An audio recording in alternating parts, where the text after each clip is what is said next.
विपक्ष भले ही पेट्रोल में एथेनॉल मिलाने पर सवाल उठा रहा है, लेकिन सरकार का तर्क है कि यह फैसला तो पिछली सरकार में लिया गया था। क्या तर्क है, क्या एथेनॉल की पूरी टाइमलाइन है, जरा इस पर भी गौर करते। देखिए, 2007 पेट्रोल में एथेनॉल मिलाने का फैसला हुआ था। 2008 पूरे देश में लागू करने की डेडलाइन भी तय कर दी गई थी और 2009 में नेशनल पॉलिसी ऑन बायोफ्यूल की शुरुआत हुई। 2013 की अगर टाइमलाइन में हम आगे बढ़ते हैं तो पॉलिसी को सरकारी गैजेट में नोटिफाई कर दिया गया 2017। पॉलिसी का मकसद 2017 तक पेट्रोल में 20% ब्लेंड करना था, यानी एथेनॉल को ब्लेंड करना था। बीजेपी के दावे क्या है? यूपीए सरकार ने एथेनॉल को बड़ी योजना बताया था, इससे एनर्जी सिक्योरिटी को मजबूत करने का दावा किया गया था। तो देखिए, दोनों तरफ से यह तर्क आ रहा है। पीयूष के पास चलते हैं। पीयूष, एक चीज बताइए, मतलब मैं आपसे दो सवाल करना चाहता हूं। एक तो जो कोर्ट में सरकार ने अपनी तरफ से इस पूरे मामले में पक्ष रखा वो क्या है और कोर्ट का ऑब्जर्वेशन, और दूसरा, क्या पेट्रोल में खर्चा भी घटेगा, कुछ दाम वाम घटेंगे इस पॉलिसी को लॉन्ग टर्म में लागू करने का? ये बात अभी तक फोरम पे आ ही नहीं रही, क्योंकि पेट्रोल के दाम तो बढ़ ही रहे हैं, जैसे वैश्विक हालात हैं उसमें हमारे जेब पे और बोझ पड़ रहा है। क्या भविष्य में हम माने कि ये जो ब्लेंडेड पेट्रोफ्यूल है ये हमें सस्ता मिलेगा, हमें बोझ कम पड़ेगा, आर्थिक हमारा बोझ हल्का होगा?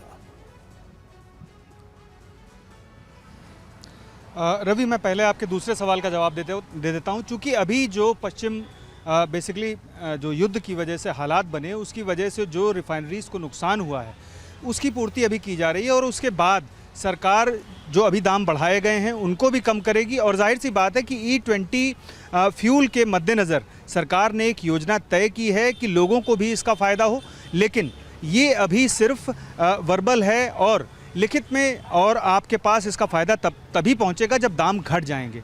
दूसरा जो आपका सवाल था, यानी कि जो पहला आपका सवाल था कि सुप्रीम कोर्ट के सामने जो अटॉर्नी जनरल ने पक्ष रखा था वो BPCL की एक SLP थी और मद्रास हाई कोर्ट के आदेश के खिलाफ सुप्रीम कोर्ट में ये SLP दाखिल की गई थी।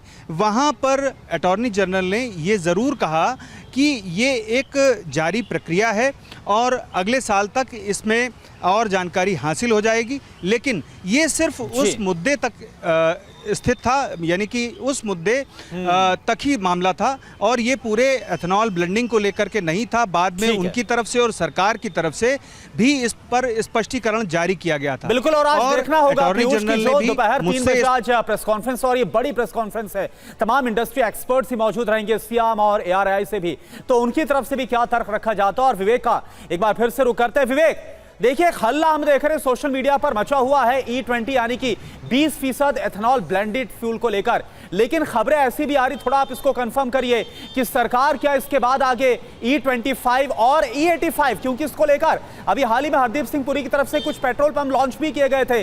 2027 के आखिर तक 5000 ऐसे पेट्रोल पंप होंगे और E100 तक की प्लानिंग हो रही है।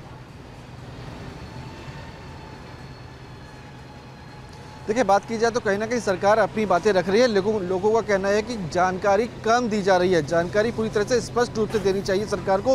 लोगों से बातचीत करेंगे, जानेंगे कि आखिरकार किस तरह की शिकायतें जो है इनके पास आती है। सबसे पहले आपसे जानना चाहूँगा कि आप यहाँ पे काफ़ी तादाद में पेट्रोल भरते हैं लोगों का, ये बताइए कि क्या शिकायतें आपको आती है या फिर नॉर्मल सब कोई दिक्कत परेशानी नहीं है एथेनॉल को लेकर? सबसे ज़्यादा परेशानी है कस्टमर, ये जो इथेनॉल पेट्रोल है इसके बारे में किसी को पता नहीं है, ज़्यादातर कस्टमर को नॉलेज कम है। नॉलेज कम है।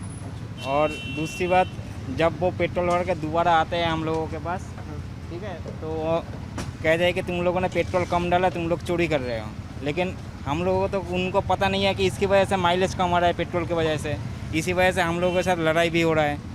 जब हम लोग परेशान हो जाते हैं, देखिए, ये सारी बातें भी निकलकर सामने आ रही है। अब इंतजार रहेगा कि सरकार प्रेस कॉन्फ्रेंस में इन मुद्दों पर, इन प्रश्नों पर क्या पक्ष रखती है, क्या तर्क देती है। आप सबका बहुत बहुत शुक्रिया हमसे जुड़ने के लिए, इन तस्वीरों के लिए, इस जानकारी के लिए।